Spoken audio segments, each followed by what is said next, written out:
सावन सोमवार व्रत मासिक धर्म में कैसे करें। इस साल 2023 में सावन सोमवार व्रत कितने, 4 या 8, गर्भवती महिलाएं कैसे करें, संपूर्ण जानकारी मैं आप लोगों को इस वीडियो में बताऊंगी। तो वीडियो को लास्ट तक आप लोग जरूर देखिएगा, जिससे कि पूरी जानकारी समझ में आए। तो पहला नियम पहले हम बताएंगे कि सावन का मतलब कि सावन में सोमवार का व्रत कैसे हमें करना चाहिए।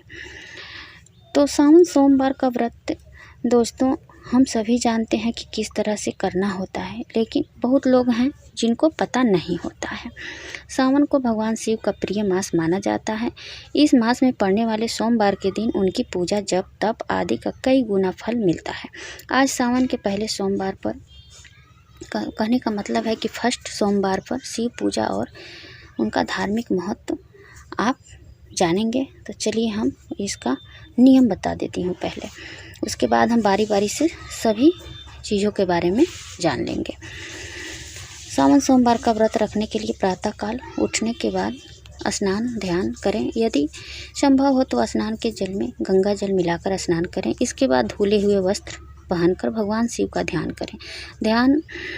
भगवान शिव की पूजा कभी काले वस्त्र पहनकर ना करें। भगवान शिव का ध्यान करने के बाद सावन के सोमवार व्रत को विधि विधान से करने का संकल्प करें। इसके बाद भगवान शिव को दूध और गंगा जल से स्नान कराएं और उसके बाद भगवान शिव को सबसे ज़्यादा प्रिय चीज़ जैसे सफ़ेद चंदन, भस्म, रुद्राक्ष, बेलपत्र, समीपत्र, भांग, धतूरा, बेल का फल, अक्षत आदि चढ़ाएं। इसके बाद भगवान शिव के मंत्र ओम नमः शिवाय मंत्र का कम से कम 1 माला अवश्य ही कर लें।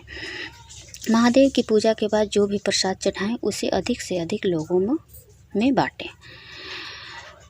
तो सावन मास के सोमवार के दिन भगवान शिव को आक का पुष्प चढ़ाने पर शीघ्र ही प्रसन्न होकर मनचाहा वरदान करते हैं, यानी कि वरदान देते हैं अपने भक्तों को। मान्यता है कि सावन सोमवार के दिन आक के वृक्ष की जड़ को शिव के मंत्रों से अभिमंत्रित करके किसी व्यक्ति को पहना दिया जाए तो वह हमेशा बुरी नज़र से बचा रहता है। सावन के सोमवार पर भगवान शिव की पूजा करते समय उन्हें कुटज, नागेश्वर, बंदूक, मालती, चंपा, चमेली, कुंद, जूही, केतकी, केवड़ा आदि का फूल बिल्कुल न चढ़ाएं और न ही उनकी पूजा में शंख या करताल का प्रयोग करें। भगवान शिव की पूजा करते समय उनकी आधी परिक्रमा करें और उनकी जलहरी को भूल कर भी न यानी कि डाकें। भगवान शिव को समीपत्र और बेलपत्र उल्टा चढ़ाएं और उसके पीछे का मोटी डंठल को तोड़ दें। सनातन परंपरा में सावन के सोमवार का व्रत भगवान शिव के आशीर्वाद और मनोकामनाओं की पूर्ति के लिए रखा जाता है। भगवान शिव के इन पावन व्रत के दिन उनकी पूजा, रुद्राभिषेक, जप तप आदि करने से साधक के सभी कष्ट दूर होते हैं और उसे सुख समृद्धि की प्राप्ति होती है। भगवान शिव के इस व्रत के साधक की आयु बढ़ती है और उसे जीवन में किसी भी प्रकार के शत्रु का भय नहीं रहता है। उसे सभी पापों से मुक्ति मिलती है। सावन मास में रखे जाने वाले सोमवार का व्रत करने से व्यक्ति को संतान सुख और मनचाहा वर प्राप्त होता है। तो ये थी व्रत की पूरी जानकारी कि कैसे हमें व्रत का नियम करना चाहिए और गलती क्या नहीं करना चाहिए कि आपको कभी भी मांस मदिरा घर में अपने नहीं आने देना चाहिए। हो सके तो पूरे सावन भर लहसुन प्याज का भी सेवन नहीं करना चाहिए। व्रत के दिन आपको कभी भी भूल कर भी आपको अपने मुख से गलत बातें नहीं निकालना चाहिए। नकारात्मक विचार मन में नहीं लाना चाहिए। झगड़े झंझट से बचना चाहिए। ये तो हो गया व्रत का नियम। अब बात कर लेते हैं कि मासिक धर्म में सावन सोमवार का व्रत हमें कैसे करना चाहिए। तो मासिक धर्म में हमें जैसे हम शारीरिक रूप से पूजा करते हैं शुद्धि में, वैसे ही हमें मासिक धर्म में ही पूजा करना है। केवल भगवान का फोटो, चित्र या मूर्ति को स्पर्श नहीं करना है, यानी कि छूना नहीं है।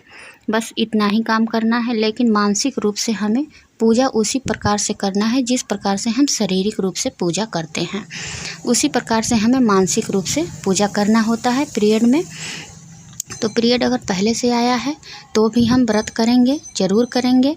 अगर बीच में ही आ जाता है तो भी हम व्रत करेंगे, लेकिन मानसिक रूप से पूजा अवश्य करेंगे। दोस्तों शारीरिक पूजा और मानसिक पूजा दोनों में सबसे श्रेष्ठ मानसिक पूजा ही होती है। जो हम शरीर से पूजा करते हैं यानी कि शुद्धि की अवस्था में, उसी प्रकार से हमें मानसिक रूप से पूजा जो हम करते हैं पीरियड में, तो हमें उससे ज़्यादा फल मिलता है मानसिक पूजा की। शारीरिक पूजा से उत्तम मानसिक पूजा होता है।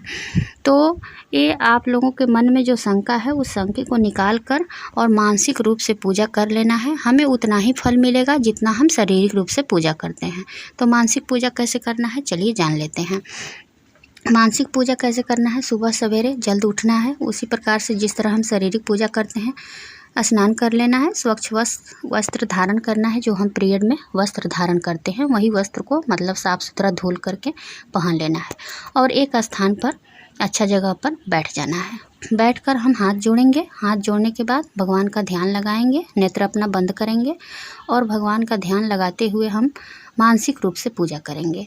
ऐसे करेंगे कि हम भगवान को मतलब कि शिवलिंग पर हम दूध चढ़ा रहे हैं भाव से देखिए, नेत्र अपना बंद कीजिए और हाथ जोड़ करके भाव से देखिए कि हम अपने लोटे में मतलब कि दूध लिए हैं और हम लोटे से शिवलिंग पर दूध गिरा रहे हैं। और उसके बाद भाव से देखिए कि हम बेलपत्र चढ़ा रहे हैं, भाव से हम फूल चढ़ा रहे हैं, भाव से हम चंदन लगा रहे हैं, भाव से हम जैसे शारीरिक रूप से करते हैं वैसा ही हम आंख बंद करके अपना हम देखेंगे कि हम ऐसे ऐसे भगवान को कर रहे हैं मानसिक रूप से। उसी प्रकार से भोग लगाइए, भगवान की आरती कीजिए। सब कुछ आपको जिस तरह से हम शारीरिक पूजा करते हैं उसी प्रकार से हमें मानसिक पूजा करना होता है, लेकिन हाथ से कुछ छूना नहीं होता है, केवल भाव से करना होता है। हमें उतना ही फल मिल जाता है जितना हम शारीरिक रूप से करते हैं। तो मानसिक पूजा तो और उत्तम बताया गया है। शारीरिक पूजा से भी मानसिक पूजा उत्तम होती है। तो कभी भी पीरियड में मासिक धर्म में हमें सोचना और संदेह करने की मतलब कोई ज़रूरत नहीं है। आप लोग एकदम शुद्ध भाव से पूजा कीजिए, उतना ही फल मिलेगा। और व्रत दिन भर अपना निराहार रहिए। शाम के समय फिर उसी प्रकार से स्नान करके फिर मानसिक पूजा कीजिए।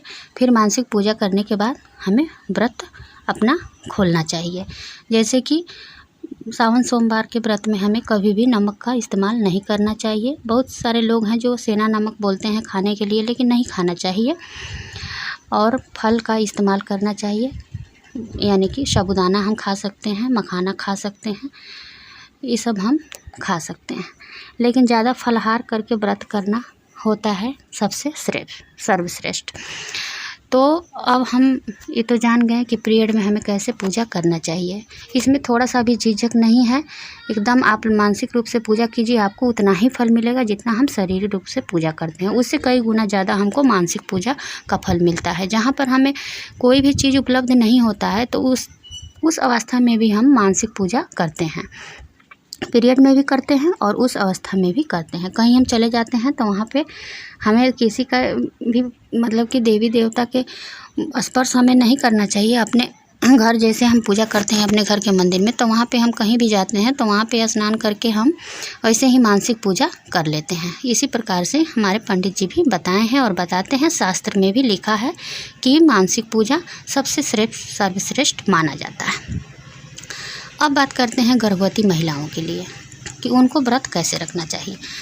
तो आप जान लें आप लोग कि पहले हम आप लोगों को बता देते हैं कि गर्भवती महिला को तो व्रत ना रखना चाहिए, इसलिए कि शिशु जो अंदर पल रहा जो बच्चा होता है गर्भ में, उसको परेशानी होती है और गर्भ अवस्था के दौरान हमें ज़्यादा से ज़्यादा एनर्जी की ज़रूरी होती है। इसलिए गर्भ अवस्था में हो सके तो व्रत ना रखें। फिर भी अगर महिलाओं को यानी कि गर्भवती महिलाओं को बहुत ज़्यादा यानी कि श्रद्धा है, भाव है कि नहीं हम व्रत रखेंगे तो रखिए, लेकिन आपको इस बात का विशेष ख्याल रखना चाहिए कि आपको 3 महीने पहले और 3 महीने बाद का समय, इस समय हमें विशेष ध्यान देना होता है कि 3 महीना का अगर शुरुआती का बच्चा है तो भी आप व्रत ना ही रखें तो ठीक रहेगा। और 3 महीना लास्ट का जो होता है यानी कि 7वां महीना चल रहा है और 3 महीने के बाद बच्चा होने वाला है, उस समय भी व्रत हमें नहीं रखना चाहिए। और 3 महीना जैसे कि अभी शुरुआती का जो होता है कि 3 महीना का बच्चा